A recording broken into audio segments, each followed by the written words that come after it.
আগামীকাল থেকে খুলছে তৈরি পোশাক কারখানা। নিরাপত্তার দায়িত্বে থাকবে ইন্ডাস্ট্রিয়াল পুলিশ, সেনাবাহিনী, র্যাব, পুলিশ ও বিজিবিও সার্বক্ষণিক সহযোগিতা করবে বলে জানিয়েছেন স্বরাষ্ট্রমন্ত্রী আসাদুজ্জামান খান। রাতে স্বরাষ্ট্রমন্ত্রীর বাসভবনে বিজিএমইএর নেতাদের সাথে বৈঠক শেষে তিনি এই কথা জানিয়েছেন।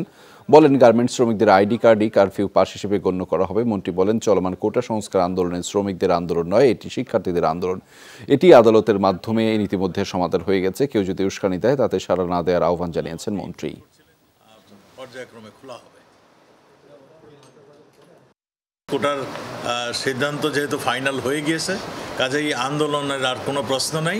এটা যেন তারা তাদের শ্রমিকদের একটু বুঝিয়ে দেন, খোলার আগে যেন একটু ব্রিফ করে দেন, যে তারা যেন কেউ যদি ষড়যন্ত্রের জন্য কারীরা কিন্তু বসে নাই, তারা যদি আয়সা যাদের শ্রমিকদের উদ্বুদ্ধ করতে চায়, তারা যেন সেই জায়গায় শ্রমিকদের একটু জানিয়ে দেন যে তারা যেন তাদের কথা না কান না দেয়। যারা স্টাফ রয়েছে প্রত্যেকেরই আইডি কার্ড রয়েছে, সেই আইডি কার্ড যাতে কারফিউর পাস হিসাবে ওনারা মেনে নেন।